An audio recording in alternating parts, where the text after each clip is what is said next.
¿Cómo les va? ¿Mm? Buscando aquí en el lectura con ustedes.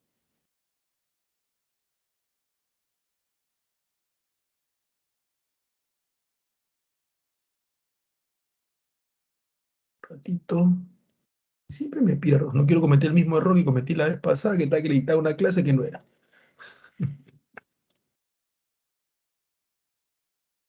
Problemón después. Acá está. Esta es la clase. Hola Maricielo, hola Alexandra, hola Johanna, ¿cómo está? ¿Qué tal? ¿Cómo va? ¿Todo bien? ¿Todos tranquilos por la vida? ¿Mm? La semana pasada hicimos la clase acerca de la moderna.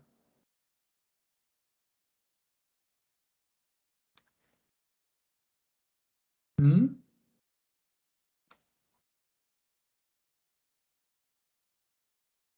Hola Angie, ¿qué tal? Vamos a hacer hoy día el tema acerca de la ilustración. La semana pasada hicimos Edad Moderna, hablamos un poco de el humanismo, hablamos un poco del Renacimiento, ¿no?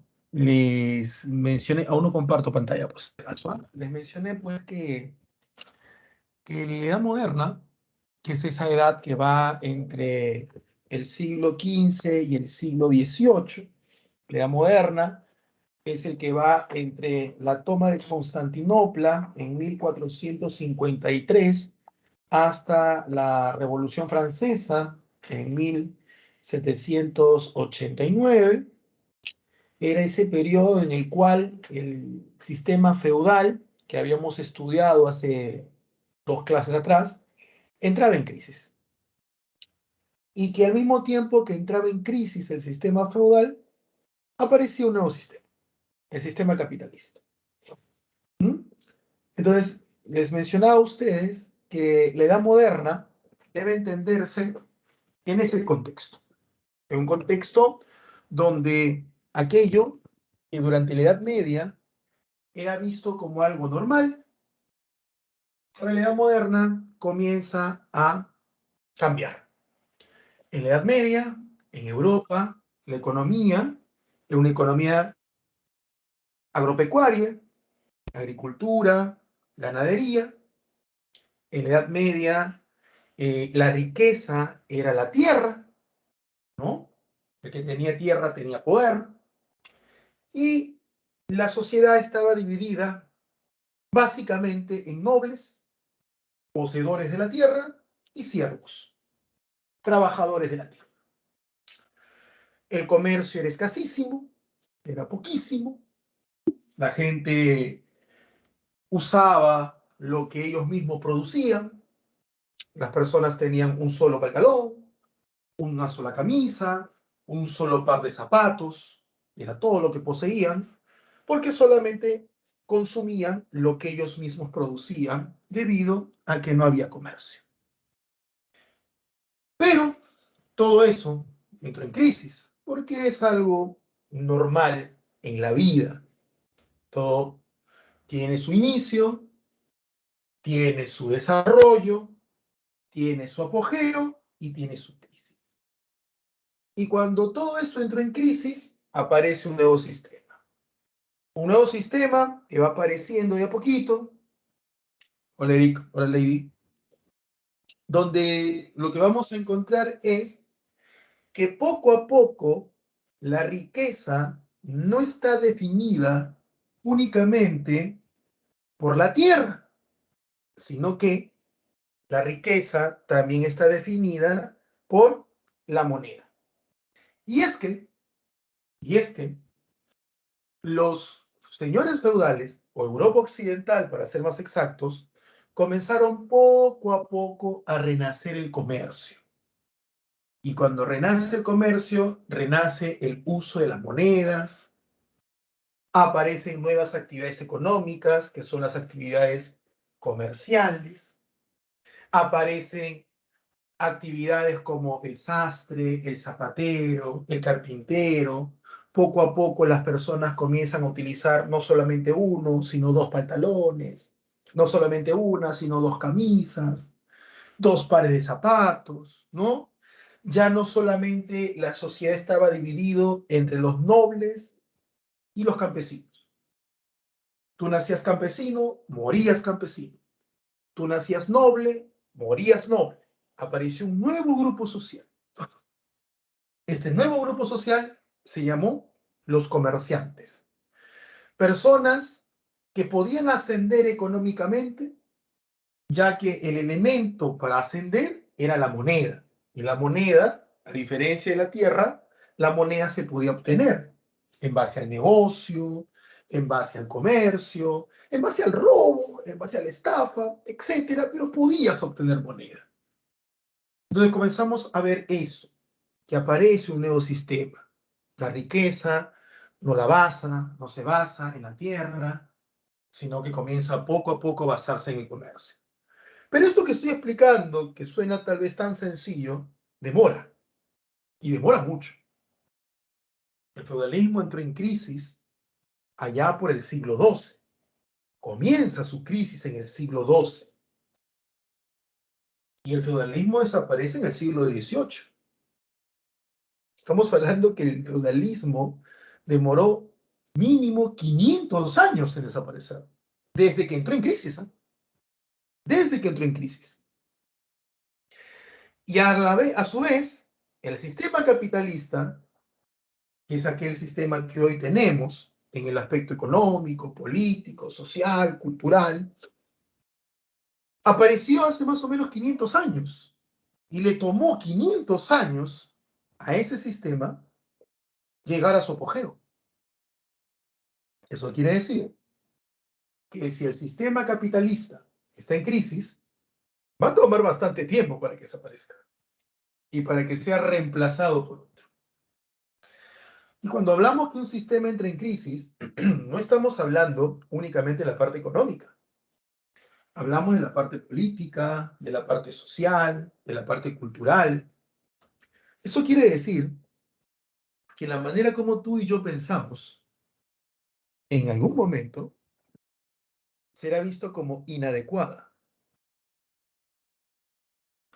Que la manera como tú y yo nos comportamos será visto como una curiosidad en el futuro. Y es verdad. ¿Está bien? Hola Fabricio, ¿cómo estás? Entonces, pero no nos adelantemos todavía. Seguimos en la edad moderna y vamos a estudiar hoy un tema que viene mucho en examen de admisión. Hoy día lo vamos a tomar, vamos a estudiarlo. Y que viene mucho en examen de admisión este tema debido a que son las bases teóricas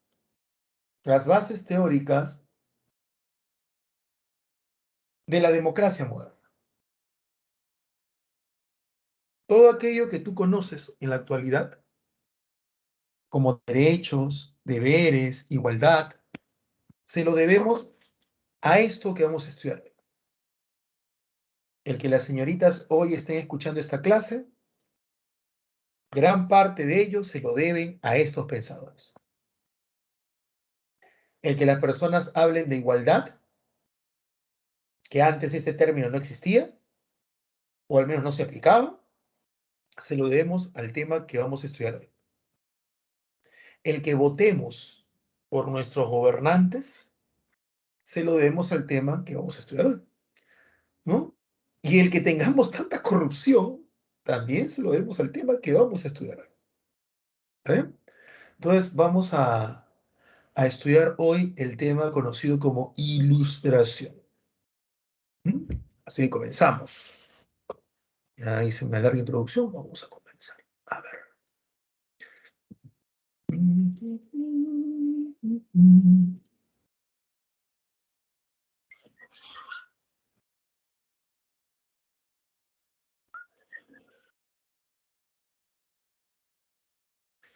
La ilustración.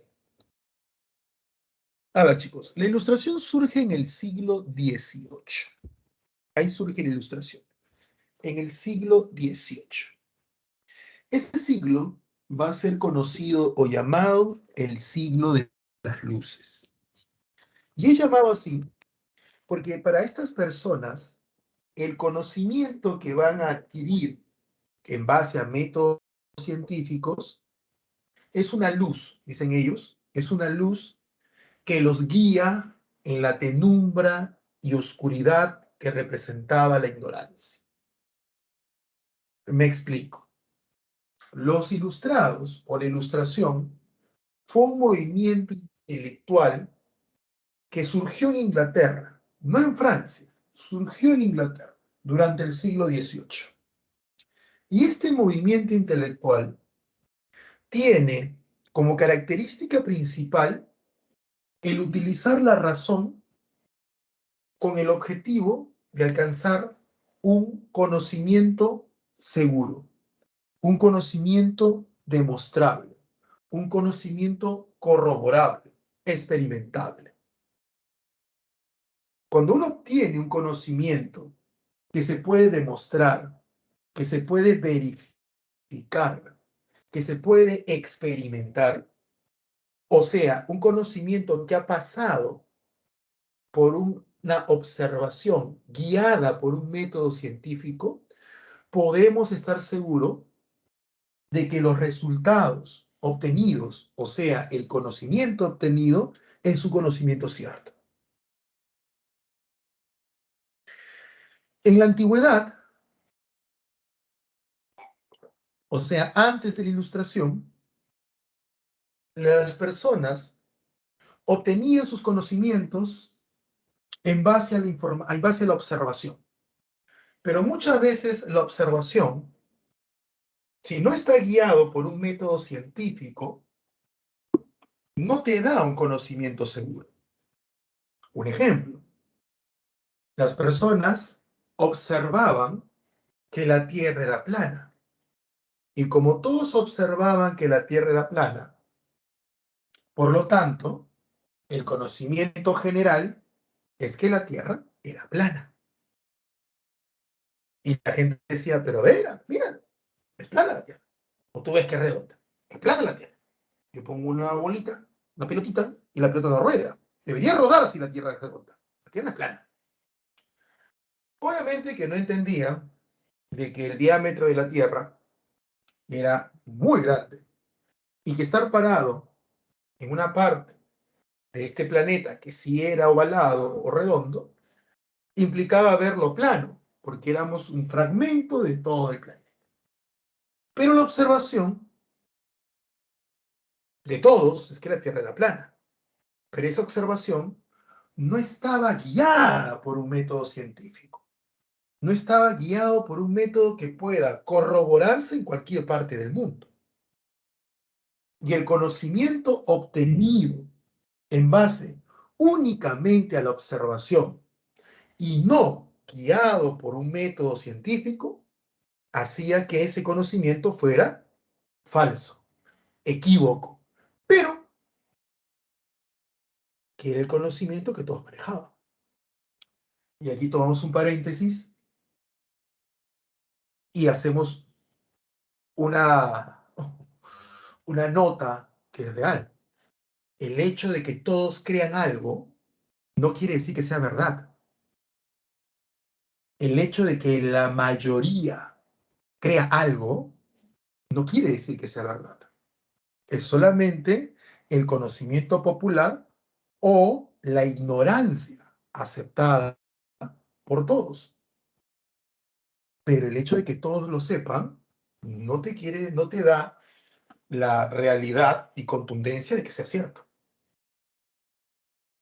El problema es que las personas, los seres humanos, tenemos como seres humanos, como animales, como hemos estudiado en la primera clase, animal de grupo, animal de manada, animal gregario, se le llama, tenemos a veces hasta la necesidad de formar parte de un grupo.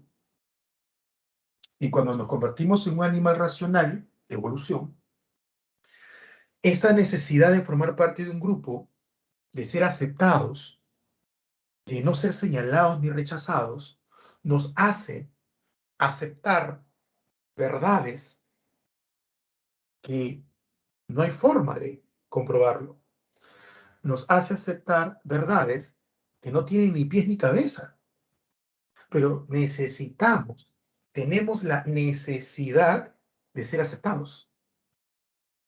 Aquellos que rompen un poco con esa necesidad, aquellos que se atreven a cuestionar, no solo por cuestionar, no solamente por llevar la contraria, no solamente otra vez la vanidad humana, no solamente por sentirse distintos, porque hay gente que lleva la contraria solo por sentirse distinto, solo por la necesidad de destacar, ¿no? No, profe, yo no hago eso, profe, yo soy distinto, profe, yo no. El que tú lleves la contraria porque es algo justo, porque es algo racional, porque es algo que no tiene sostén lo que los demás están diciendo. No tiene un asidero, no hay forma de demostrarlo.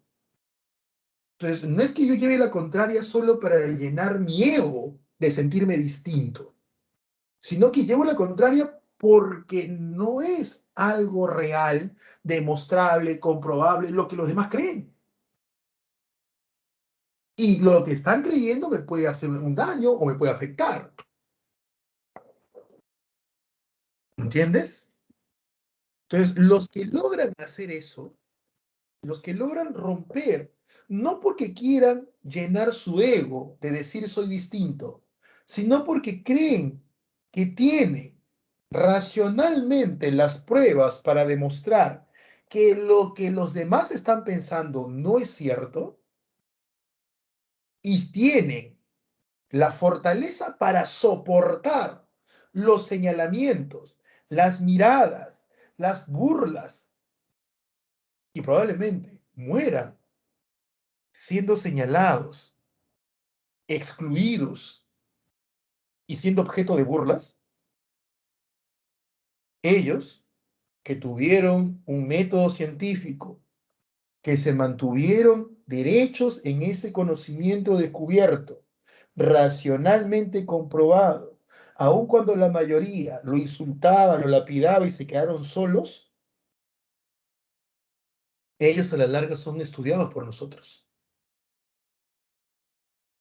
Jean-Baptiste Monnet, caballero de Lamarck, uno de los hombres que habla acerca de la adaptación de los animales de acuerdo al lugar donde le tocó vivir. El tipo perdió su fortuna. El tipo fue señalado, se burlaron de él. Murió en la miseria. A Darwin lo dibujaban como animal. Se reían de él. ¿Mm? Se burlaban horrible. A Galileo Galilei hasta lo amenazaron con quemarlo. Y él tuvo que irse a vivir lejos y tuvo que hasta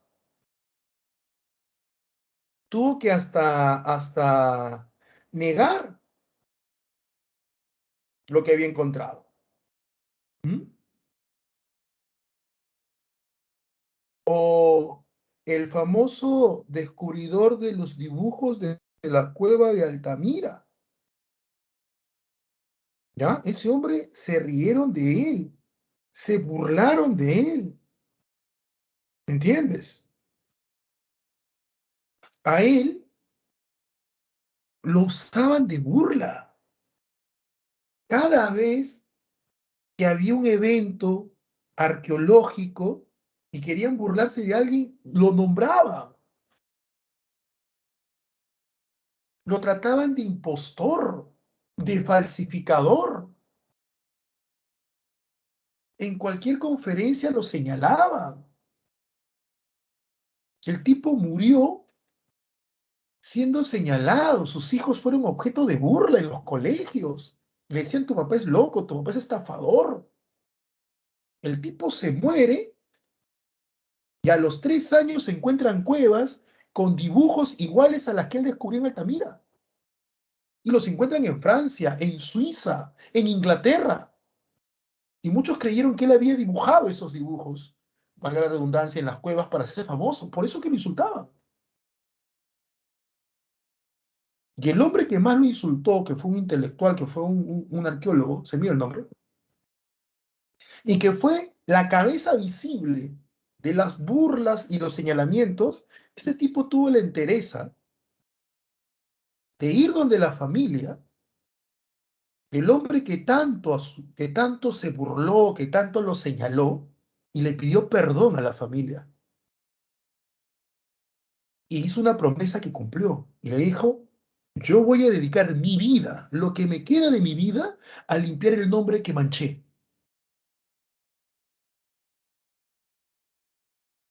Sé que él no está vivo para verlo, pero voy a dedicar mi vida y todo mi esfuerzo y todos mis estudios solo a limpiar su nombre. Y así lo hizo.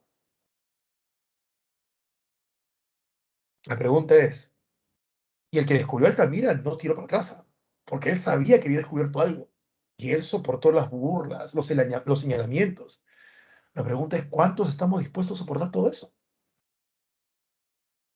¿Mm? Muy pocos realmente. Muy pocos están dispuestos. Muy pocos están dispuestos. La mayoría de los seres humanos no están dispuestos. Por eso que la mayoría de los seres humanos todavía creemos en signos del zodiaco. La mayoría de los seres humanos usamos ropa de moda. La mayoría de los seres humanos todavía nos gusta que nos digan qué pensar. Los ilustrados decían que durante siglos la Iglesia Católica nos había dicho qué debíamos pensar y cómo debíamos pensarlo. La Iglesia Católica, diría Immanuel Kant, es como un adulto que nos ha agarrado de la mano y nos ha guiado y nos ha dicho qué hacer. La Ilustración, decía Kant, es nuestra mayoría de edad. Nos hemos independizado de la Iglesia. Ahora podemos pensar por nuestros propios medios gracias al uso de la razón. Es mi opinión, pero digo, si pudiera traer con una ouija a Kant, la decepción que se llevaría Kant, ¿no? Al ver que la sociedad actual, no solamente la peruana, sino la occidental,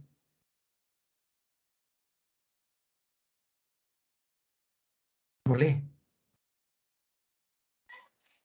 No lee porque prefieren que alguien en un canal de YouTube o un meme le mastique la información para que se lo digan.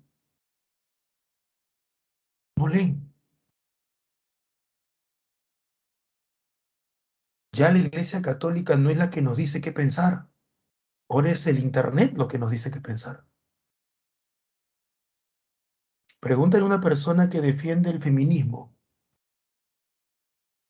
y pregúntale a cuántas feministas ha leído y cuál de las corrientes feministas es la que sigue y qué generación del feminismo le agrada más. Y lo cancelaste.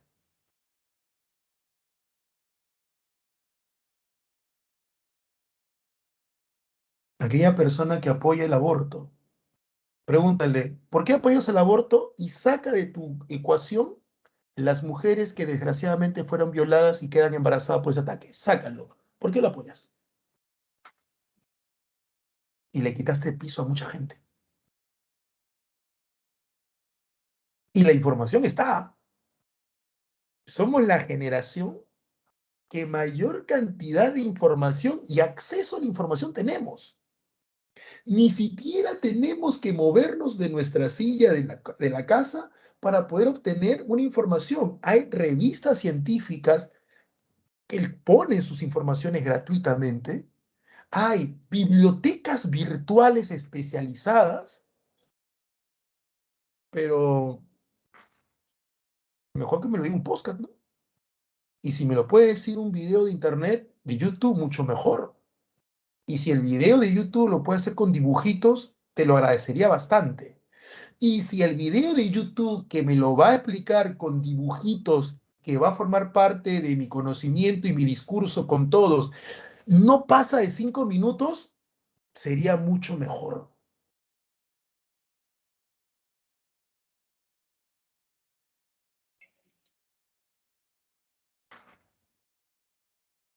¿Cómo se puede razonar así? ¿Mm? ¿Cómo se puede discutir así? Lo que los ilustrados tanto proponían.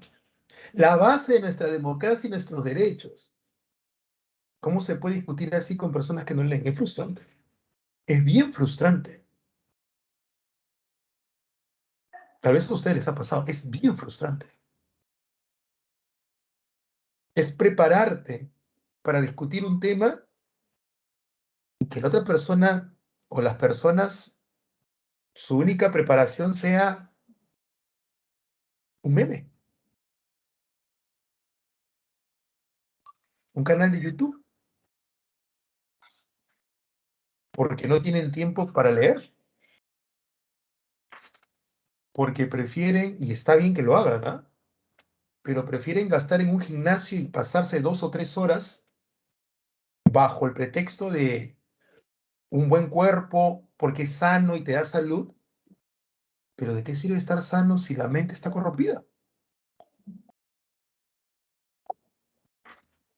La ignorancia es felicidad, dicen, ¿no? Mientras más ignoro, más feliz soy. El problema, como diría José Saramago, Premio Nobel de Literatura portugués, los pesimistas son los que vamos a cambiar el mundo, dice Saramago. Porque los pesimistas somos pesimistas porque no nos agrada lo que vemos. Por eso queremos cambiar. El optimista está contento con lo que ve. Él nunca va a cambiar nada. Y parece que tuviera razón. Y todo eso que estoy hablando tiene su origen en este tema. La razón, el uso de la razón. Más de la mitad de los conocimientos que tú tienes es imposible que lo demuestres. Así de simple. Más de la mitad de los conocimientos que tú tienes es imposible que lo demuestres. Y la forma como lo demuestran las personas es bajo un sesgo cognitivo. Profe, ¿qué es un sesgo cognitivo? El sesgo cognitivo es cuando tú crees en algo y existe un evento que confirma lo que crees, pero hubieron o existen más de 1000 eventos que cuestionan, critican y niegan lo que crees. Pero te coges de ese evento único que confirma tu creencia. Eso se llama sesgo cognitivo. El salir corriendo con mi maleta en Año Nuevo me hará viajar. Demuéstralo. Sí, mi tía salió corriendo con su maleta y a los meses viajó. El método científico diría que si tengo 1 millón de personas que salen con su maleta corriendo, para confirmar que dicho evento es real, al menos medio millón de personas más uno deberían viajar. Punto uno. Punto dos. El millón de personas que es la prueba, que es la muestra, ese millón no tendría planes de viajar. Porque si el millón que va a viajar es azafata, el millón que va a viajar es terramosa, el millón que va a viajar es una persona que puede ser que esté esperando una beca de estudio o un trabajo fuera, obviamente las posibilidades de que salga a viajar son altas, independientemente que salga con su maleta o que no salga con su maleta el 31 de diciembre. Tome una muestra de personas que no tienen opción ni idea que van a viajar, que salgan. Si más de la mitad de ellos logra salir de viaje sin que haya una condición previa para que ellos lo hagan, entonces hay que estudiar cuáles fueron las consecuencias de salir corriendo. Si no, solamente tu tía tuvo suerte, pero tu tía no es el planeta. Por lo tanto, tu método científico no tiene validez. Pero la gente, no, no, no. Sí, mi tía fue. No, mi tía fue. No, usted no sabe. No. Si te pones un calzón amarillo te da suerte, claro. A mí me dio suerte. A ti te dio suerte. Y al joven que lo mataron en un accidente de tránsito el 31 de diciembre, ah, el seguro no tenía calzón amarillo, pues. Y al que le robaron, no, no, no, no, no, no, no, no sé, profesora. A mí sí me dio suerte. A mí me importa lo que me pasó a mí nada más. No me interesa lo que le pasa al mundo. Método científico. Profe, los duendes existen, ¿ah? Claro, los duendes existen. Los duendes existen. ¿Qué hacen los duendes? Se llevan a los niños, pues. Los bajan de la cuna, les ponen sus zapatos. Sí, mi abuelita me contó. Mi mamá me contó, claro, claro. Me está diciendo que existen seres sobrenaturales que tienen la capacidad de viajar entre planos interdimensionales y transdimensionales, y con ese poder lo único que hacen es sacar niños de sus cunas y ponerles zapatos. Es todo lo que hacen con ese poder. Mover a niños de una cama a otra. ¿Tiene sentido? ¿Mm? Piénsalo. ¿Ah? Piénsalo. Ah, no sé, profe. A mí mi tía me contó que a mi sobrino lo dejó en su cama y apareció debajo de la cama. ¿Usted cómo se explica eso? ¿Tu tía no lo cuidó bien, pues? ¿Qué es más lógico? ¿Creer en un ser sobrenatural que nadie ha podido comprobar su existencia? ¿O que una persona cansada, agobiada y estresada se descuidó? No, pero ¿cómo, pe, profesor? Mi tía dice que lo dejó en la cama.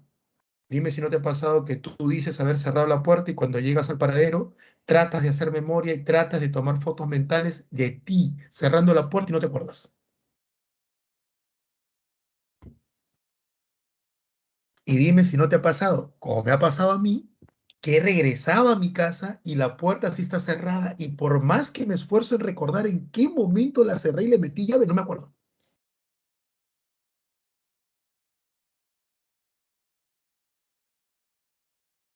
¿Ves? Gracias a la ilustración tenemos los avances científicos que tenemos. Gracias a que menos del 1% de la raza humana se basa en métodos científicos para alcanzar cosas. El resto, el 99% de nosotros utilizamos los beneficios de lo que ese 1% hace.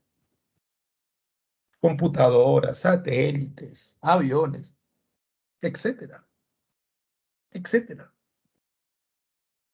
La ilustración cambió mucho, cambió mucho. Acá me dice, ¿cuál es la diferencia entre un humanista y un ilustrado? Una pregunta, Mariana. En primer lugar, el humanista utiliza la razón, pero no la aplica en todos los aspectos de su vida. Punto uno. Punto dos. El humanista utiliza la razón más para cuestionar a la Iglesia Católica, porque el humanista del siglo XIV cuestiona a la Iglesia Católica porque la Iglesia Católica se estaba corrompiendo, se estaba llenando de personas corruptas que estaban buscando solamente su mejor económica. Entonces el humanista ve que la institución eclesiástica a la cual él pertenece se está corrompiendo no la institución, sino por las personas. Entonces cuestiona fuertemente eso.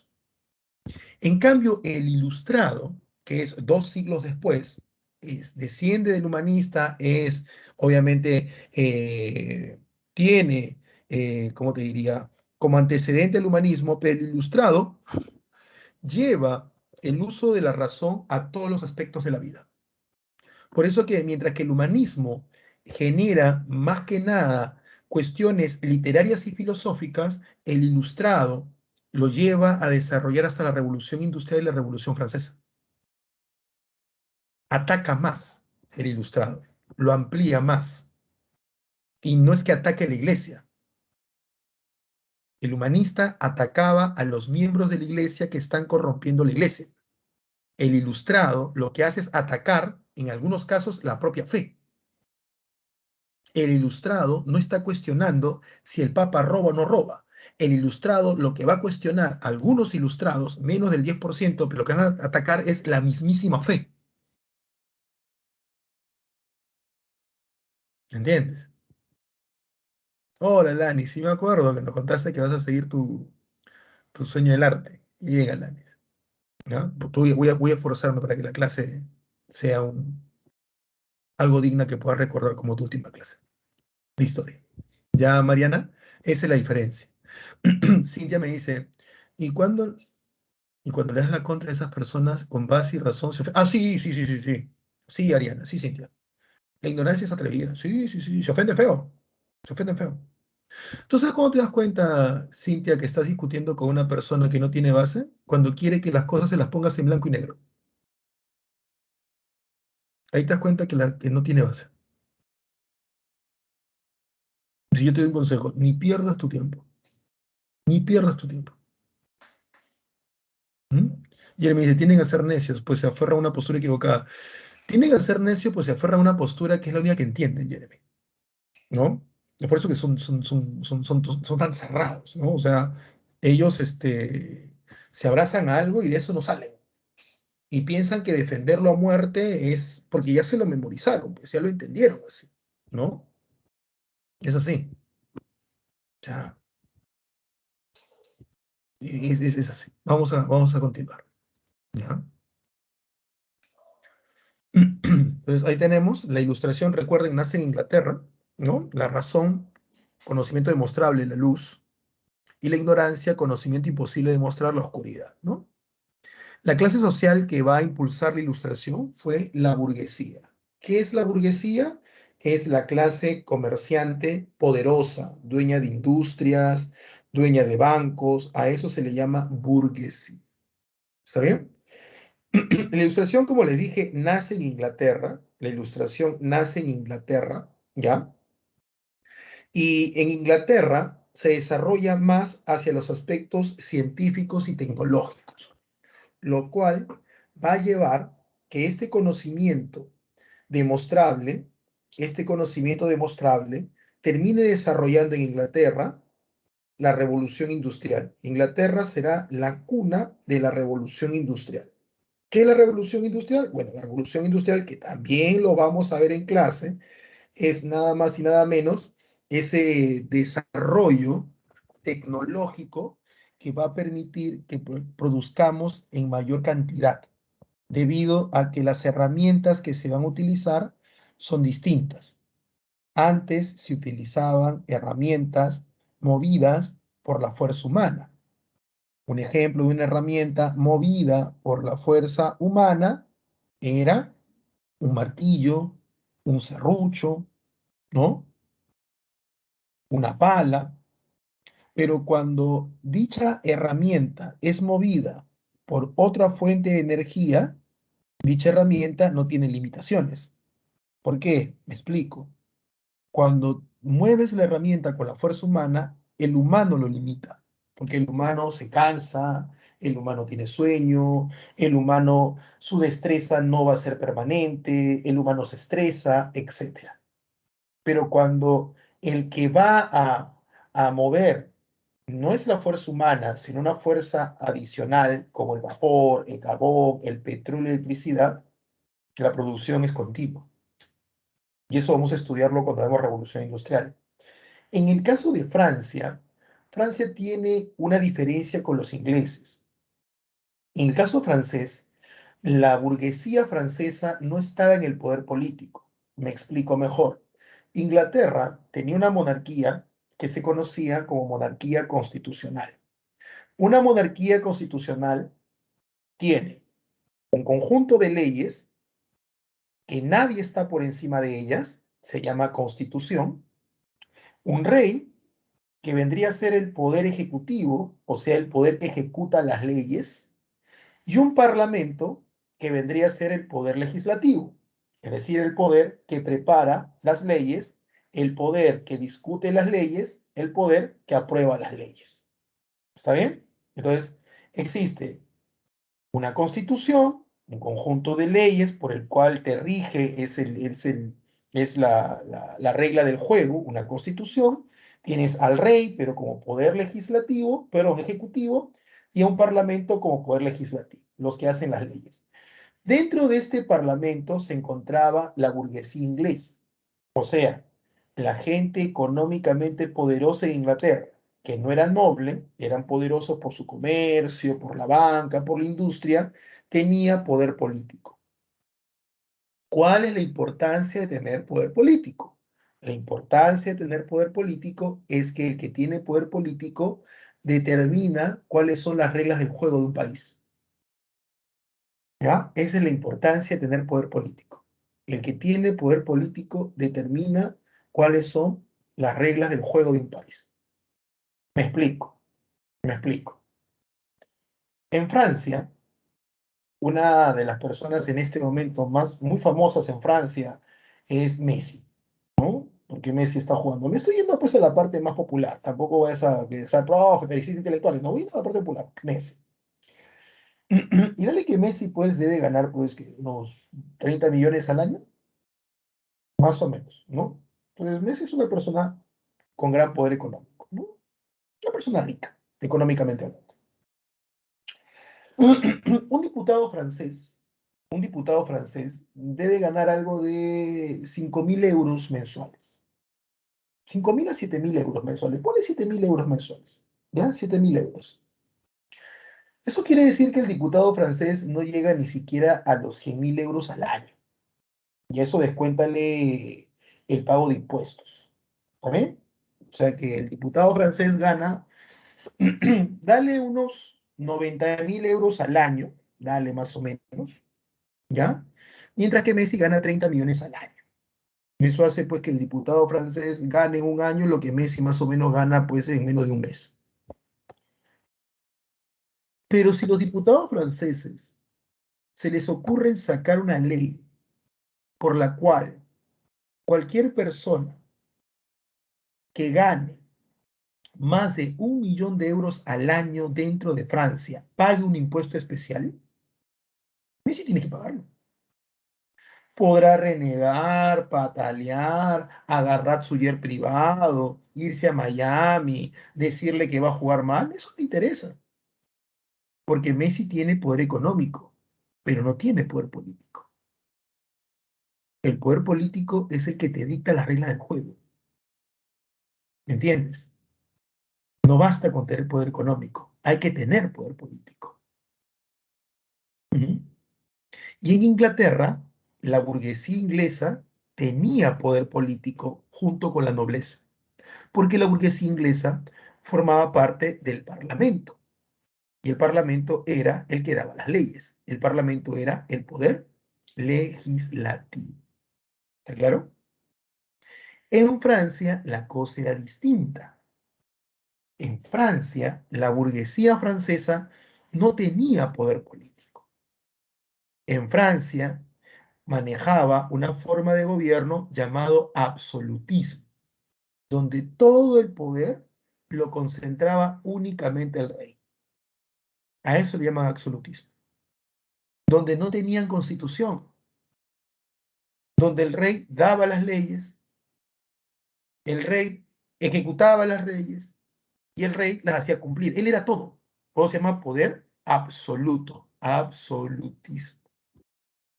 Entonces, la burguesía, la clase económica poderosa de Francia, los comerciantes franceses, los dueños de bancos en Francia, tenían cero poder político.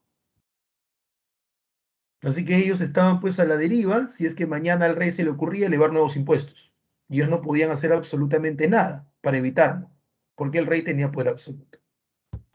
Entonces, cuando los ingleses comienzan a utilizar la ilustración en el aspecto, en el aspecto tecnológico y comienza a desarrollar la revolución industrial que los lleva a ganar cantidades enormes de dinero, porque están produciendo mucho y están vendiendo mucho, los franceses los envidian. Y los franceses dicen, yo quiero ser como ellos. El problema, decía la burguesía francesa, es que, el problema es que, ya, yo no puedo invertir tanto dinero si no tengo participación política. Porque quién sabe, mañana hago una tremenda inversión y al rey se le ocurre subir los impuestos. Y me canceló. Así que la burguesía francesa entendió que lo primero que tiene que hacer es alcanzar el poder político. Y para alcanzar el poder político debía acabar con el absolutismo, o sea, con esa idea que tenía el rey que él solo gobernaba. Tenía que acabar con la sociedad estamental. La sociedad estamental era un tipo de sociedad donde te ubicaba en la posición de acuerdo a cómo habías nacido. ¿Naciste para mandar o para obedecer? Por lo tanto, los franceses, en lugar de utilizar la ilustración en el plano tecnológico, científico, los franceses utilizaron la ilustración en el plano político, filosófico, para poder ¿qué? Cuestionar el poder absoluto del rey. Ellos nos comienzan a decir, de que todos los seres humanos somos iguales, sin importar si eres rey o eres campesino. Todos somos iguales y todos tenemos derechos. Todos tenemos derechos, derechos con los cuales nacemos. Por lo tanto, todos podemos gobernar de una u otra forma. ¿Me entiendes? Esa idea de que los seres humanos tenemos derechos viene de los ilustrados. Son los ilustrados los que dicen que todos los seres humanos somos iguales y tenemos derechos. El problema es que como la gente no lee, voy a entrar ratos acá, como la gente no lee, porque le aburre, le cansa, porque, no sé, pues, le molesta, que otro lea por mí. El problema es como la gente no lee, la gente vive, como yo le dije, ¿no? La gente vive de, de verdades que no son tales. Un ejemplo, un ejemplo. Los Ilustrados dijo que todos tenemos derecho, y uno de los derechos es el derecho a la opinión. ¿Estamos de acuerdo? Uno de los derechos es el derecho a la opinión. Todos tenemos derecho a opinar. ¿Está bien? Ya. ¿Qué creen ustedes sobre ese derecho? ¿Mm? ¿Qué creen ustedes? ¿Es verdad o no es verdad? Que todos tenemos derecho a opinar, a opinar.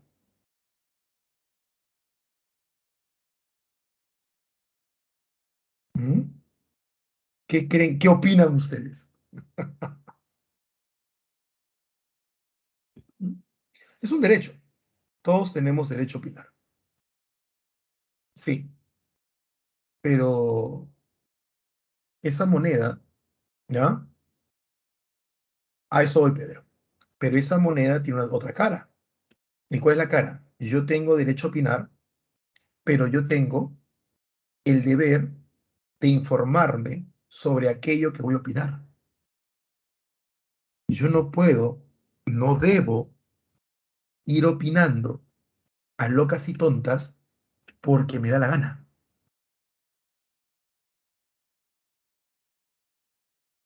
Porque a alguien se le ocurrió soltar esta frasecita. Y creo que lo dije la semana pasada, ¿no? El que esa es mi opinión, y si no crees en ella, respeta. No, estás loco, estás enfermo. Mal, mal. Los ilustrados y los revolucionarios franceses le dijeron al rey, rey, el poder proviene del pueblo. Y el rey dijo, no, yo opino de que el poder que siempre lo he tenido yo, me lo dio Dios. Y si no crees, respeta. ¿Tú te imaginas eso? ¿Mm? Imagínate eso. ¿Mm? ¿Cómo van a decir, esa es mi opinión y si no lo creen, respétanlo? Si fuera así, entonces mi opinión sería pues que la opinión de hace 1000 años y que se ha mantenido por miles de años. El hombre es superior a la mujer. Y si no lo crees, respeta mi opinión. ¿Te imaginas esa tontería? Y las chicas dirían algo muy simple, profe, demuéstrenlo, demuéstrelo. Entonces, si tú me pides que demuestre la tontería que acabo de decir, lo que me estás pidiendo es que te dé bases científicas. Pero si voy a darte bases científicas, entonces no estás respetando mi opinión. Pues una mujer y un hombre con 5 dedos de frente dirían, sí, no estoy respetando tu opinión porque tu opinión no tiene base científica, no tiene sustento. Estás diciendo una tontería. Exacto. Entonces, ¿por qué debo respetar cualquier opinión que dice una tontería solo porque a las personas se le ocurre? ¿Mm? Es verdad, los seres humanos tenemos derecho a opinar, pero tenemos el deber de informarnos sobre lo que vamos a opinar. Porque hay algo que los ilustrados dijeron y que la gente lo ha tomado a medias. Los seres humanos tenemos derechos y deberes. Y eso la gente se ha olvidado. ¿Mm? Cuando un hijo le dice a su padre, yo tengo derecho a la educación, yo tengo derecho a que tú me mantengas, yo tengo derecho, y tienes el deber de respetarme, tienes el deber de hacer cosas en la casa. ¿O tú crees que tener un hijo es una carga para el padre? Por la tontería de que yo no pedí venir al mundo y te pones medio dramático, medio Flor de Guadalupe, o Rosa de Guadalupe, como se llaman las tonterías. ¿Mm? El padre tiene el deber de mantenerte. El padre tiene el deber de ponerte un techo. Porque si es tu derecho, es el deber del que te lo da. Es así, contraparte. Si el niño tiene el derecho a la educación, es el deber del padre darle educación. Si el niño tiene el derecho a la salud, es el deber del padre darle salud. O sea, atención médica. Si el niño tiene derecho a una vivienda, es el deber del padre o de los padres darle una vivienda. El derecho de uno es el deber del otro. Pero lo que no existe en este planeta, o al menos en este mundo occidental, es alguien que solo tenga derechos y no tenga deberes. El problema es que nos han llenado la cabeza de que solo tenemos derechos, porque es la parte más fácil y sencilla. Pedir, pedir, pedir, pedir, reclamar, pedir, reclamar, pedir, reclamar. Y el hacer, ¿dónde está nuestro deber? Por eso que esta sociedad occidental, democrática, no está funcionando en muchos aspectos, porque las personas solo se dedican a reclamar sus derechos, pero no a ejercer sus deberes. Yo tengo el derecho a celebrar mi cumpleaños, pero tengo el deber de respetar a mi vecino, así que hasta cierta hora nomás lo voy a celebrar, sin importarme que cumpla 50 años. Es mi deber respetar a mi vecino, porque estoy celebrando mi cumpleaños día de semana. Tengo el derecho a celebrarlo, pero tengo el deber de respetar a mis vecinos. Nosotros somos, el mundo occidental, Latinoamérica, Perú, Lima, somos los locos, derecho, derecho, derecho, derecho, derecho, derecho, derecho, derecho, derecho. El deber. Estoy estresado, tengo el derecho a salir, quiero ir a una fiesta, quiero ir con amigos, tengo el derecho, tengo el derecho. Y tu deber con tu familia, que tampoco no sale y por eso no está sufriendo ninguna enfermedad. ¿Dónde está tu deber? ¿Mm? No es que mis derechos están por encima de los demás. Y si mis derechos están por encima de los demás, ¿qué pasó? Retrocedí. O sea, soy superior a los demás. Por lo tanto, yo soy especial. Y eso hace que mis derechos tengan mucho más valor que los derechos del otro. Por eso es que yo no ejerzo mis deberes. Por eso es que la ilustración es tan importante. Y por eso que estudiarla bien es necesaria. Porque la hemos estudiado a medias y solamente estudiamos la parte del derecho, derecho, derecho, derecho, derecho, la víctima, derecho, derecho, derecho. ¿Y los deberes? ¿Para cuándo? Y ojo, los deberes no son algo menor, ¿ah? No está por debajo del derecho. El deber es la otra cara de la moneda. Es la otra cara de la moneda. Tiene tanto peso como los derechos. Todo el mundo habla de derechos humanos. ¿Y los deberes? ¿Para cuándo? ¿Mm? ¿Para cuándo? Por eso es que estamos como estamos. Aquí está lo que te he explicado. Aquí están las características, amor a la naturaleza.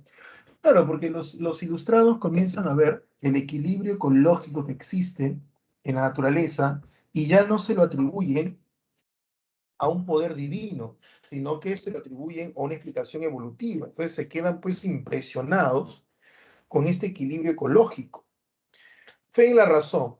Los ilustrados consideraban de que la humanidad podía salir adelante siempre y cuando la humanidad, y este es otro gran error que le ha pasado en la actualidad a la sociedad occidental, y es que siempre y cuando que la humanidad se educara. La educación es importante para los ilustrados. Y la educación no pasa únicamente por saber sumar, restar, multiplicar o dividir. La educación pasa por conocer los deberes y derechos del humano. Por eso que inicialmente los colegios, y eso lo han ido perdiendo los colegios formaban ciudadanos.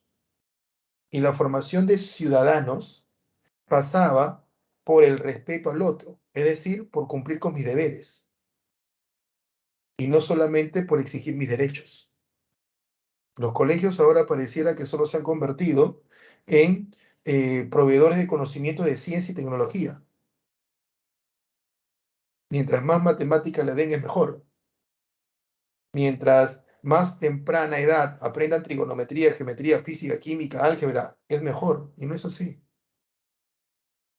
Además de ello, debemos enseñarle a los niños a vivir en sociedad y no a la viveza o la criollada. Porque aquí nació la democracia. Pues si aquí nació la democracia y lo que tenemos a nivel latinoamericano no nos agrada, recuerda que la historia, si no te explica el presente, no sirve. ¿Ya? Entonces la pregunta es, ¿en qué fallamos? ¿No? Y la respuesta es bien simple, pues. Tenemos gobernantes corruptos porque somos una sociedad corrupta, porque nuestros gobernantes salen de nuestra sociedad. Y si la sociedad tiene gobernantes corruptos, es que nosotros tenemos una sociedad corrompible. Así de simple. Desde que le doy 10 soles al policía para que no me ponga una papeleta, sabiendo que yo cometí la infracción, hasta dejando que mi compañero en el colegio copie, porque no es mi problema, salvo que el que copió saque más nota que yo, y ahí sí voy y le tiro dedo con el profesor, porque me parece injusto que él que haya copiado o que le hayan pasado la información saque más nota que yo, pero viste que lo estaba haciendo y no lo detuviste. Es como ver que están robando y no lo detengo, o al menos no digo, no hago nada, porque no es mi problema. Los ilustrados tenían esa visión del mundo, una visión de un mundo con igualdad, pero la igualdad y la libertad parte, ¿ya? No de hacer lo que querramos, es hacer lo que podemos respetando al otro. Esa es mi libertad. Mi libertad no puede pisotear la libertad del otro. ¿Mm? El deísmo como religión natural. Eso consiste en que los ilustrados, algún sector de los ilustrados, considera que debe existir una fuerza sobrenatural, o sea, un Dios, que ha dado origen a todo esto, pero ellos consideran que ese Dios no es el Dios que está en la Biblia, no es el Dios que está en el Corán, no es el Dios que está en la Torah. Eso consideran ellos, ¿no? Que no es el Dios de la Biblia, sino que nadie lo conoce. ¿Qué es la moral laica? La moral laica es la moral enseñada en base al respeto al otro, no en base al temor al castigo. La moral basada en las religiones responden a un evento egoísta. Y yo me porto bien porque al portarme bien sumo puntos para yo poder ir al cielo, al Valhalla, al Nirvana o a donde quiera ir. Por eso me porto bien. ¿No? Yo me porto bien porque si me porto bien recibiré mis regalos en Navidad o tendré regalos y es siempre yo. Yo no engaño a mi flaca porque tengo miedo de que a mí no me gustaría que eso me haga a mí, porque el mundo da vueltas. Y sigo con el yo, el yo, el yo, el yo, el yo. La moral laica no es así. La moral laica es, tú no mientes, tú no mientas, o no vayas a mentir, perdón, ¿por qué? Porque la otra persona merece que le digas la verdad. Tú no vas a robar porque la otra persona merece tener sus bienes. Esa es la moral laica. La moral laica es la moral donde tú actúas no porque vas a recibir un premio o un castigo. Tú actúas porque es lo correcto. Tú no actúas porque mamá se va a molestar, porque papá se va a molestar, porque me van a castigar. No, tú actúas porque es lo correcto, que cómo debes hacerlo, porque tienes que hacerlo, porque es necesario hacerlo. Y no lo vas haciendo por temor. El problema es que nosotros nos enseñan mucho en base al temor desde pequeños. Pórtate bonito, si no, ya vas a ver en la casa. Pórtate bien, si no, cuando venga tu papá, ay, le voy a decir a tu papá, ay, le voy a decir a tu mamá, ay, vas a ver lo que es bueno, ay, sigue, sigue, sigue, ahora que venga tu papá, ahora que venga tu mamá. ¿Mm? Pórtate bien, si no le voy a decir al señor policía que te lleve. Pórtate bien, si no, el Chucky, el Cuco. Y al final lo que estamos haciendo es que la persona, en este caso el niño, no respete a la persona que le está amenazando, porque la persona que lo está amenazando está obteniendo su obediencia del niño no en base a una comprensión por parte del niño, sino en base a un temor. Y lo que es peor, ni siquiera temor a él o a ella, sino temor a una tercera persona. El policía, el loco, el cuco, el Chucky, el papá que ya viene, la mamá que ya viene. Y dicen, ay, yo no sé por qué este niño no me obedece. Claro, pues si tú solo te saboteas. Si solito te estás saboteando, solito, al momento que dices, ahora que venga tu papá, ahora que venga tu mamá, en la casa le voy a decir a tu papá, le voy a decir a tu mamá, estás demostrando tu falta de autoridad, tu falta de capacidad de mando. Y no es que el niño sea malo. Arte de la guerra es un zoom. No es que el ejército sea malo, es que no tiene un buen líder. Así es simple. Si no tienes un buen líder, ¿cómo va a funcionar todo? ¿Mm? Los niños, por ser niños, son muy básicos. Y si tienes un buen líder, papá, mamá, abuelos, abuelas, ese niño va bien, no te hace maña. Moral laica, no en base a castigo, no en base a premio, en base a que es algo bueno para esa persona y para los demás, y que tiene que hacerlo, no porque lo van a castigar o porque lo van a premiar, tiene que hacerlo porque es lo justo que debe hacer. Chicos, si así fuera, olvídate. Las señoritas saldrían tranquilas a la calle porque saben que saliendo a la calle los hombres respetaríamos su derecho a caminar tranquilas sin importar cómo estén vestidas y simple y llanamente cumpliríamos con nuestro deber. ¿Y cuál es nuestro deber? Respetar a la persona. Y las chicas saldrían felices a la calle, tranquilas, sabiendo que nadie la va a molestar. Moralenca. Los ilustrados tenían cosas muy interesantes, ¿ah? Muy interesantes.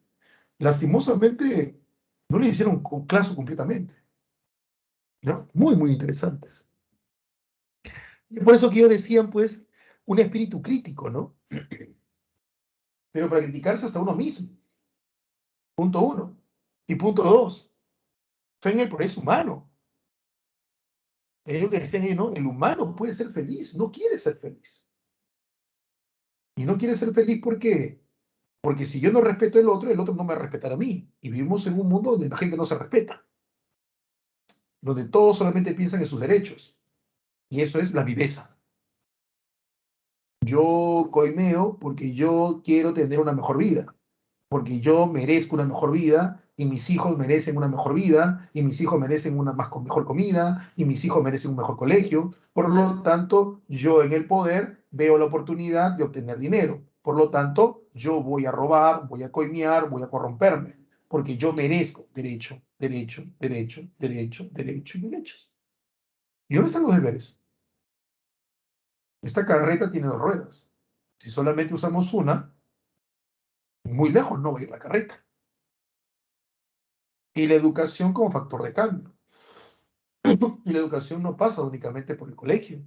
La educación es un cambio integral, es un cambio total. Creo que la semana pasada les comentaba, ¿no? ¿Cómo pueden pedirnos las personas mayores que seamos mejores si ellos mismos no lo son a veces? nos piden que no le mintamos, pero hace poco rato se acaba de negar ante la llamada telefónica de alguien, mintiendo. ¿Y cuál es la excusa? Soy tu papá, soy tu mamá, soy tu abuelo. Y la excusa no lógica y no racional. Tú no eres nadie para criticarme. El hijo nunca critica al padre. ¿Quién ha mentido en eso?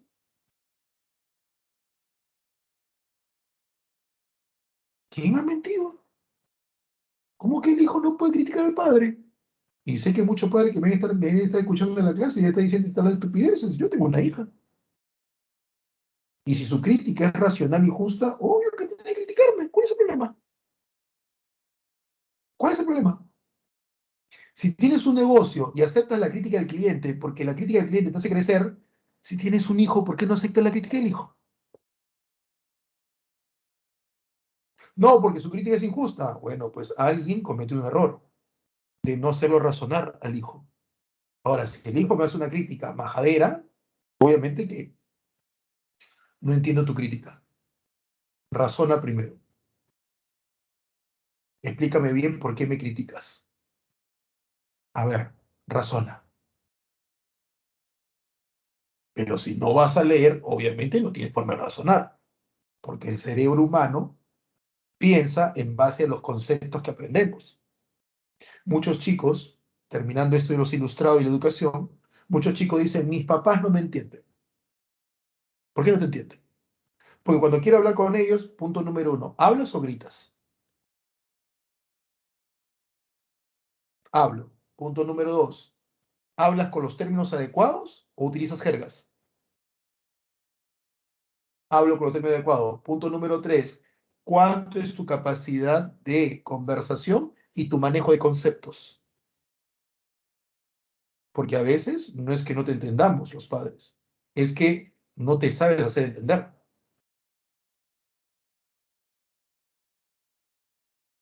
Entonces, mi hija tiene 5 años y hay cosas que ella no sabe explicar. Y yo tengo que adivinar, porque no maneja muchos conceptos por su corta edad.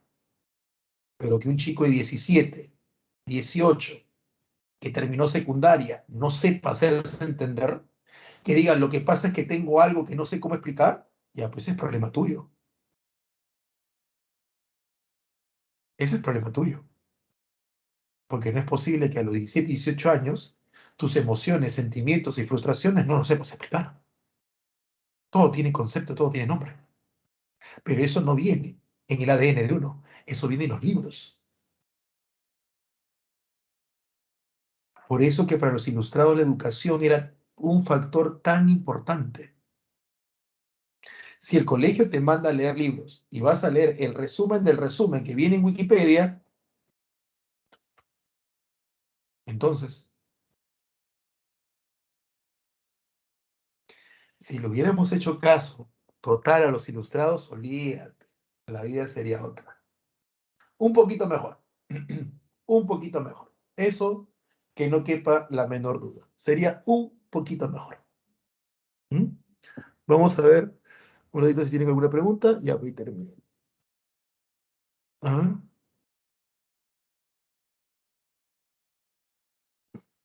a ver acá. Hoy perdí el PSG. Hoy sí, ¿verdad? No creo con el Chelsea, creo que es. No me acuerdo con quién. O con el Manchester City, no me acuerdo. Entonces, el movimiento social que ocurrió a causa de la Revolución Francesa benefició. Claro, Jeremy, en realidad la Revolución Francesa fue una revolución burguesa. Fue una revolución burguesa. Eso lo veremos la próxima semana, como estamos explicando la vez pasada, que yo me confundí, tal que le hacía clase a ustedes que no era. Esas coimas. El miedo no es respeto. Sí, el miedo no es respeto. Es verdad, el miedo no es respeto. ¿No? El miedo no es respeto. Es una mentira blanca, no hace daño a nadie. El problema es cuando claro, sí te entiendo que al poner entre comillas lo estás utilizando en ese término, ¿no? Pero, sí te entiendo, Cintia, ¿no? El problema es cuando, ¿quién considera que es una mentira blanca? O sea, yo lo puedo considerar una mentira blanca, pero la persona tal vez a la cual estoy mintiendo no lo considera así, ¿no? Ahí está el problema. ¿Me entiendes? Yo lo puedo hacer porque soy mayor. Esa es otra. Esa es otra. Esa relación que tenemos con los padres es una relación que es un traslado de la relación que se tenía entre los humanos y los dioses antiguos. Los dioses antiguos basaban su poder en el temor. Y como eran dioses paganos que tenían defectos, ellos podían hacer las cosas que quisieran porque eran dioses y los mortales teníamos que cumplir las reglas, ¿no? No éramos quienes para juzgar a los dioses. Muchos discursos que yo escucho de padres o que yo recuerdo haber escuchado antes son discursos que se utilizaron bastante en las religiones antiguas. A veces me da la sensación de lo que he leído y lo que conozco, me da la sensación de que la relación de algunos padres con sus hijos es una réplica o una reproducción de las relaciones antiguas entre los fieles y los dioses paganos, ¿no? Tú no eras nadie para criticar a Zeus, pero se cometía más defectos, tenía Zeus. Pues va por ahí, el Manchester. Edgar me dice, hablaremos después del imperialismo un poco cuando hagamos Primera Guerra Mundial y cuando hagamos un poco de revolución industrial. Tengan en cuenta que por el ciclo, ¿no? Se toman términos muy generales, se da introducciones a los temas y explicaciones básicas de los temas, ¿no? Pero sí, cuando voy a hablar de revolución industrial, voy a tener que hablar del imperialismo como consecuencia y cuando haga Primera Guerra Mundial, como la causa es el imperialismo, tengo que explicar un poco acerca del imperialismo para que se entienda el porqué de la Primera Guerra Mundial. Eso sí, hermano. Eso sí. ¿Alguna otra pregunta, consulta? Ya para pasar por los representantes, ¿no? Preguntas, consulta, ¿todo bien?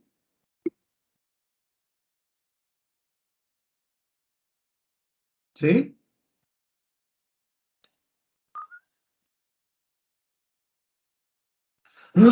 Siempre tengan el deseo de investigar, chicos, ¿ah? Siempre, siempre, siempre, siempre. Tengan ese deseo de investigar, de buscar, de leer. Siempre hagan eso, ¿no? Voy a pasar ya por lo último.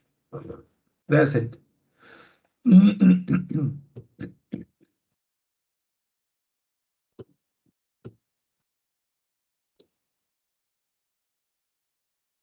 Aquí tenemos a los representantes. Tanto Voltaire como Montesquieu, que eran franceses, tomaban como ejemplo la forma de gobierno inglés. O sea, esa forma de gobierno que aún teniendo reyes, había división de poderes y aún teniendo reyes, había participación del pueblo, en este caso de la burguesía, ¿no? Ahí tienes a cartas filosóficas o cartas inglesas, también se le llama, y El Cándido, que es una novela que está en internet, ¿ah? Está en PDF, sobre la vida de un chico que vivía como una especie de monasterio y sale a la vida y todas las cosas que le pasan, ¿no? Es una comedia media, es una sátira ahí bien fuerte, ¿no? El Cándido. Ten en cuenta que Voltaire era una persona de un humor muy ácido, muy sátiro, muy directo, muy fuerte en sus críticas. Montesquieu en su obra El espíritu de las leyes defiende la división de poderes, ¿no? Esa división entre rey, parlamento, etc. Rousseau es el más radical. Rousseau considera que el gobierno debe ser sin reyes, mientras que Montesquieu y Rousseau sí aceptan que haya reyes, ¿ya? Porque, ojo, la democracia, chicos, no necesariamente debe estar sin reyes, ¿eh? Inglaterra y Francia son democracias. Perdón, Inglaterra y España son democracias y tienen reyes, ¿ya? La democracia no pasa por tener un presidente, la democracia pasa por tener participación popular. La democracia pasa porque todos los seres humanos son considerados iguales y todos los seres humanos participan del gobierno, o los ciudadanos de un país participan del gobierno. Eso es democracia. Ahora, si tienes un rey y no tienes rey, es independiente. Con que tú tengas el mismo derecho que el rey. Si el rey comete un crimen, lo metan preso tanto igual como lo metería preso cualquier persona que no sea rey. Y si tú vas a urnas a elegir a tus representantes en el poder legislativo, eso es democracia. Aún teniendo a la reina Isabel, al rey Felipe, no importa, eso es democracia. En América, la democracia pasa por una forma de gobierno que tomamos de Rousseau, que es la democracia republicana, o sea, la democracia sin reyes. Acá tenemos el órgano difusor, que es la enciclopedia, es el órgano difusor, la enciclopedia, fue editada por Diderot y de Alembert. Y los déspotas ilustrados. ¿Qué es un déspota ilustrado? Bueno, es un rey absolutista que no cree en la igualdad, es un rey absolutista que cree que el gobierno solo depende de él, pero que considera que debe estudiar y debe leer para gobernar mejor.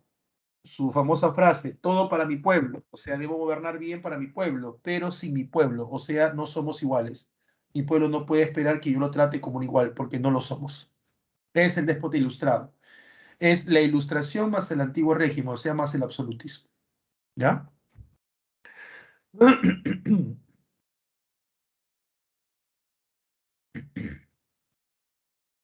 Pasen por favor a la práctica y de ahí vamos con las claves, ¿ya? Pasen a la práctica y vamos con las claves.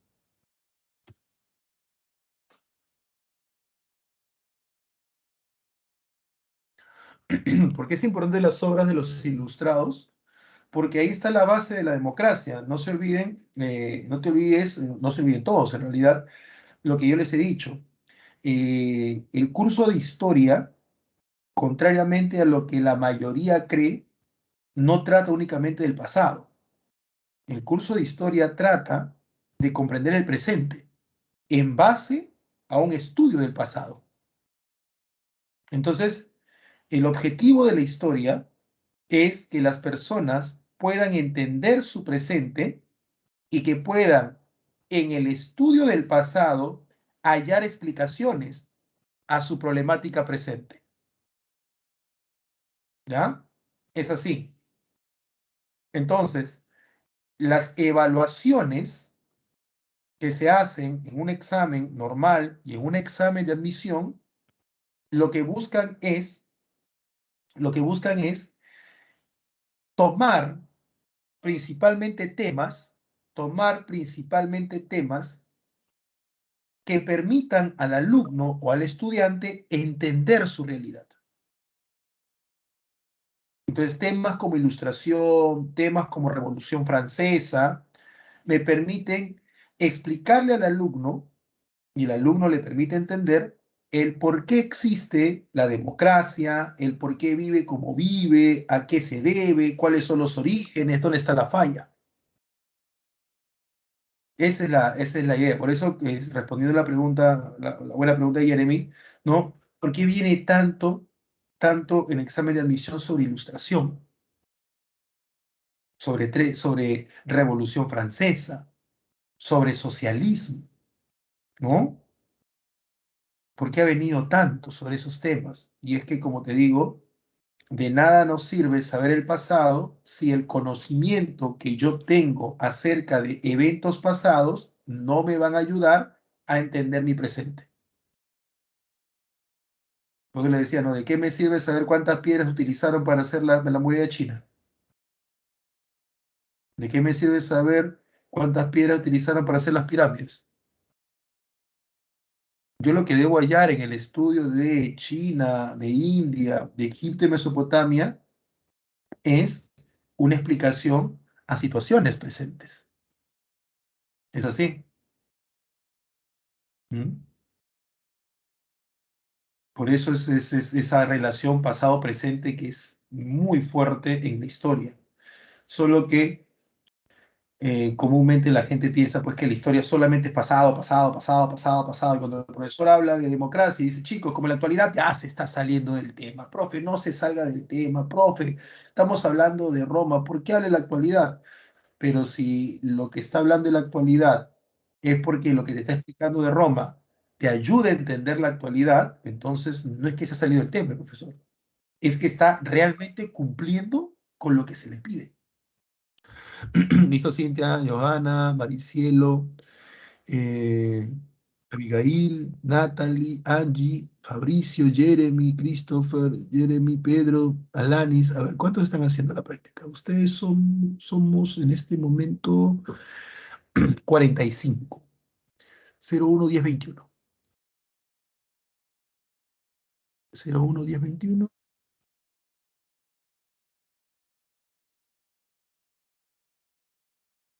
Un ratito.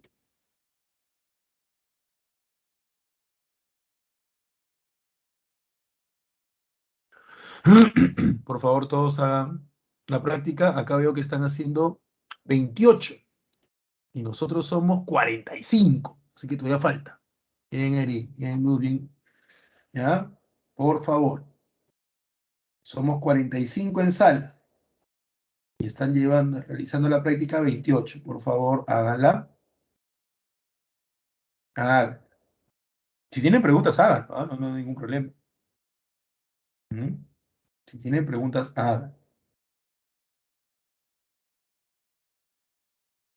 ¿Ya? Hagan.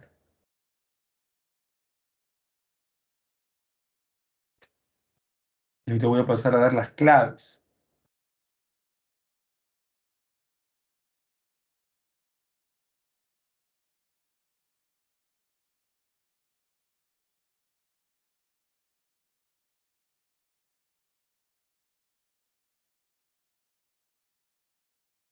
Exacto. Ese es el objetivo del estudio de la historia. Ese es el objetivo. Esa es la idea. ¿No? Estudiar la historia porque me permite contribuir con el presente. Estudiar la historia solo por el simple conocimiento de saber el pasado no tiene sentido. O sea, puede ser muy interesante, ¿no? El saber cuántos zares fueron, cuántas dinastías fueron, pero ¿qué utilidad tiene? Pero si ese conocimiento me permite explicar situaciones presentes, olvídate, ¿no? Sería muy. Es útil. La historia, como le digo, debe tener una utilidad. ¿Ya? Una utilidad.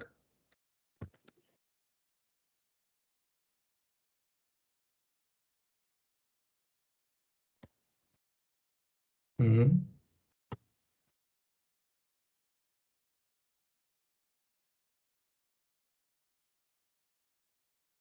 Lo que le estaba hablando, voy a pasarle esto y pasamos a la, a las claves, ¿ya? Eh, esta serie es muy buena, ¿ah? Yo la recomiendo. Todavía no se vayan, ¿ah? Yo la recomiendo. Este es el spin-off de una serie, ¿no? Este es el spin-off de una serie muy buena que se llama Merle. La ven, ¿no? ¿De qué color es esta carpeta? Verde. Verde. Si algún alumno llega tarde a clase, como acostumbra suceder, yo les preguntaré por el color de la carpeta y ustedes me dirán rojo. ¿Estamos? ¿Ha dicho rojo? Hola. Tarde, pero pase. Bien, sigamos. En filosofía hay corrientes como el positivismo que no admiten otra realidad que no sean los hechos. Como por ejemplo, el color de esta carpeta. Usted, ¿de qué color es esta carpeta? Roja. ¿Y usted? Roja. ¿De qué color es? Usted, la chica del pelito corto. Roja. Ujú. ¿Y usted? Roja. Roja. Roja. Roja. Roja. Mm. Roja. ¿Y usted?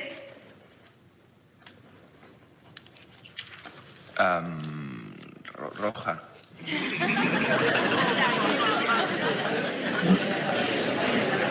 Está claro que la carpeta es verde. Y han sido testigos directos de la debilidad del ser humano cuando es sometido a la presión ambiental, incluso en lo que se refiere a la percepción física. Bueno, yo me he dado cuenta de que era un juego. O sea, me parecía rara la pregunta. Claramente la carpeta es de color verde. Pero como todos decían rojo, usted ha dicho rojo. Bueno, porque pensaba que no Según tenía Nietzsche, opción. el mundo puede dividirse entre dos tipos de personas. Las que siguen sus propios deseos y las que siguen el deseo de los demás. Las primeras son fuertes y no se dejan gobernar por nadie. Y las segundas son débiles y se limitan a hacer lo que dicen y hacen los demás. Somos muy sumisos y acabamos admitiendo las ideas de la mayoría. Incluso en Alemania, la gente fue capaz de creer lo que repetía una y otra vez la propaganda nazi. Ya lo decía Kant con toda su amargura. El ser humano Es el único animal que necesita un amo para vivir. Venga, pensad. Quiero que ¿Qué tal?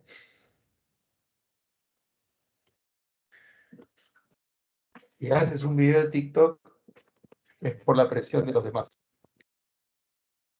Si te quieres mentir diciendo que porque te diviertes, hay otra forma de divertirse.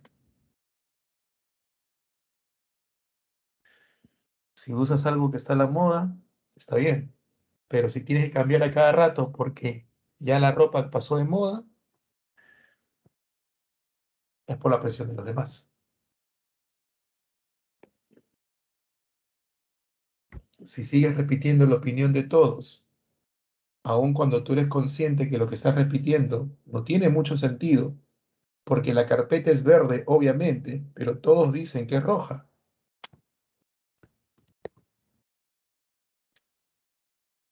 ¿Entiendes?